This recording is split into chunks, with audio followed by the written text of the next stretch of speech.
জামাই বাবাজি। আসসালামু আলাইকুম আম্মা। ওয়ালাইকুম আসসালাম। ভালো আছেন? হ্যাঁ ভালো আছি আলহামদুলিল্লাহ। কখন আসছেন আপনি? এই যে এখনই তো আসলাম। আসতে কোনো সমস্যা হয় নাই তো? না না, কোনো সমস্যা নাই। ও, কি হয়েছে? আমার রাইতে ফোন করে আসতে বললেন। হইব না কি আর, একটার পর একটা ঝামেলা তো লেগেই আছে। আপনার মায়ের সাথে ঝামেলা হয়েছে, এই জন্যই আসতে বলছি। আপনার মায়ের যা একটু বোঝান। কি বুঝাম আমার মেয়েরে? আমার মেয়ে কি করছে তোমার সাথে? আপনার মায়ের লাগা তো একের পর এক ঝামেলা এই ফ্যামিলিতে লেগেই আছে। কও কি? কি ঝামেলা হইতেছে? রাত একটা নাই দুইটা নাই সে ফেসবুক চালায়, বন্ধু বান্ধবের সাথে চ্যাটিং করে, আর দিনের বেলায় ঘুমাই, 2টা পর্যন্ত ঘুমাই। আমি মাঠ থেকে কাজ করে আইসা দেখেও সে ঘুমাই। আমার মেয়ে তো এমন ছিল না। আপনার মেয়ে এমনই, তাহলে আপনার কি মনে হয় আমি কি মিথ্যা কথা কইতাছি? ঠিক আছে জামাই, আমি তো তোমার কাছে শুনলাম আমার মেয়ের দোষের কথা। এখন আমার মেয়ের সাথে আলাপ করে দেখি আমার মেয়ের দোষ না তোমার দোষ। আলাপ করেন আর যাই করেন, মোবাইল চালাইতে পারবো না। আমি তো গ্রামে থাকি, এমন না যে আমি প্রবাসে থাকি, আমি দূরে থাকি। আমার সাথে কথা কম লাগবে। সে আমার সাথে সংসার করতে হইলে মোবাইল চালাইতে পারবো না, এটাই ফাইনাল। মোবাইল নিয়ে যাবেন যার সময়। আচ্ছা দেখি কি কয় আমার মেয়া।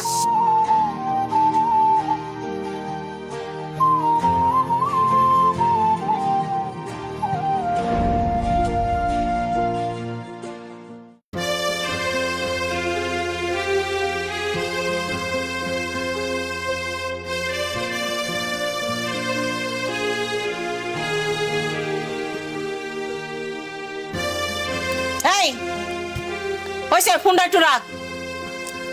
তুমি কখন আইলা মা? আমি কখন আইছি? আমি এসে খাড়া রইছি, তারপরে এখানে বইলাম। তোর তো দিন দিনে কোনো খেয়ালই নাই, খালি ফোনই চাপতাছস। আরে মা কি যে কও, তো কি মনে করে আইলা? জামাই আমার ফোন করে নিয়ে আইছে, তোর নামে বিচার দিছে। তুই নাকি দিন খালি ফোনই চাপাচাপি করস। হ্যাঁ, তোমার জামাই কইলো আর তুমি দৌড়ে আয়া পড়লে। জামাই মানুষ ফোন দিয়ে কইছে আইতে, তুই আমু না? তোর নামে বিচার দিছে। তুই নাকি সংসারে কোনো কাজ করস না, সারাদিন ফোন টিপা টিপি করস, জামাই প্রতি কোনো খেয়ালও রাখস না, আর সারাদিন খালি ঘুমাইতেই থাকস। আচ্ছা মা কও তো, ফোন আছে ফোন চালামু না? আর আমি সকালে ঘুম থেকে উঠতে উঠতে আমার শাশুড়ি সব কাম কইরা ফেলায়, তা আমি উঠা কোনো কাম পাই না, তো আমি ফোন চালাইতে তো সমস্যাটা কি? আমার শাশুড়ির আমি অনেকদিন কইছি যে আপনি কোনো কাম করবেন না, আমার লেগে রাইখা দিবে, সে কইরা ফেলায়, তো আমি কি করতে পারি কও তো? এটা নিয়ে যদি তোমার জামাই সারাদিন আমার লগে ঝগড়া করে, এখন আমি কি করুম কও তো? না, আমার ফোন আছে ফোন তো চালামুই আমি। এখন ক কি নিয়ে ঝামেলা লাগছে? কিছু নিয়ে না। তাহলে জামাই কি মিথ্যা কথা কইলো? তোমার জামাই কি কইছে না কইছে তা আমার দেখাও লাভ নাই, যাই নাও লাভ নাই। আচ্ছা কও তো, মাইয়ের থেকে কি তোমার জামাই বেশি হয়ে গেল গা? জামাইয়ের কথাটা সত্যি হয়ে গেল গা? আচ্ছা শোন, তুই যদি জামাই সংসার করস তো এই ফোন টিপা টিপি করতে পারবি না। এই ফোনটা আমারে দিয়ে দে, আমি লয়ে যাই গে। এটা কেমন কথা কও মা? ফোন কেন দিয়া দিম? আমি ফোন দিতে পারুম না। আর যদি তুমি ফোন না দিতে পারো তাহলে আমার সাথে বাড়িতে চলো, ওইখানে বসে ইচ্ছা মতো ফোন টিপা টিপি করু। যেই জামাই বোর্ড ফোন চালানো সহ্য করতে পারে না, ওই জামাই সংসারও আমি করব না, চলো। জামাই বাবা, আমি তো আমার মেয়ের অনেক বুঝাইলাম, আমার মেয়ে তো আমার বুঝ নেয় না, হে ফোন ছাড়া কিছুই বুঝে না। এখন আমি কি করুম? এখন এই অবস্থায় যদি তুমি ওরে নিয়ে সংসার করো বাবা, তাহলে ওরে রেখা দাও।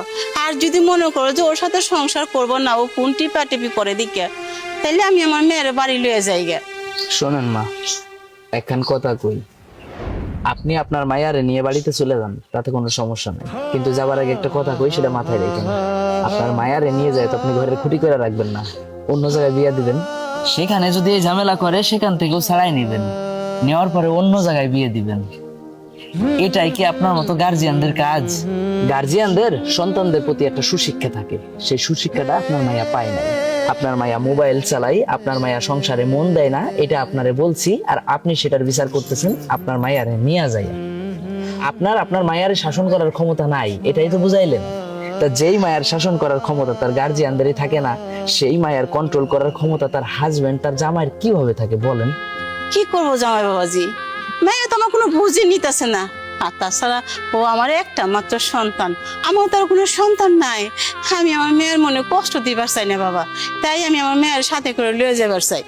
আপনার মাইয়া এখনো ছোট, আপনার মাইয়া বড় হবে কবে? আম্মা জান, আপনার মাইয়া যতদিন ছোট থাকবো ততদিন এরকম অন্যায় করতেই থাকবো। দয়া করে একটু বলবেন বড় হইব কবে? আপনার মায়ার বয়স হচ্ছে 23 বছর, এখনো আপনার মাইয়া ছোটই আছে, তাহলে আপনার মাইয়া বড় হইব কি বুড়ি হইলে বুড়ি হইলে কি সংসার করতে পারবো নাকি স্বামীর সেবা করতে পারবো? আপনি তো একজন মা জাত, আপনিও তো কারো না কারোর ঘরের বউ হয়ে গেছেন এবং সারা জীবন পার করছেন। আপনি কি এভাবে পার করছেন? একটা মোবাইলে আসক্ত মাইয়া, তার সংসারের প্রতি কোনো মন নাই, তার স্বামীর প্রতি কোনো খেয়াল নাই, আপনি সেটার বিচার না করে আপনি আপনার মেয়ের সাপোর্ট নিচ্ছেন। মা, একটা কথা বলি, মাইন্ড করেন না। আজকালকার মেয়েদের ডিভোর্স এবং বিচ্ছেদ হওয়ার পিছনে তার পরিবারের অনেক হাত থাকে। তার পরিবারের সাপোর্ট আর আদরের কারণেই এখনকার মেয়েগুলোর বেশিরভাগ সংসার ভাঙে। আম্মা, আমি একটা অসুস্থ জীবন পার করতেছি, পরিবার চালানোর জন্য প্রতিনিয়ত পরিশ্রম করে যাচ্ছি এবং ঘরে ফিরে অশান্তি দেখতে পাচ্ছি। তাই আমি আপনার মেয়ের হাত থেকে মুক্তি চাই। আপনার মেয়ের আপনি নিয়ে যান, আর যাওয়ার পরে আপনার মেয়ের থেকে আমারে ডিভোর্স লেটারটা পাঠাই দিবেন।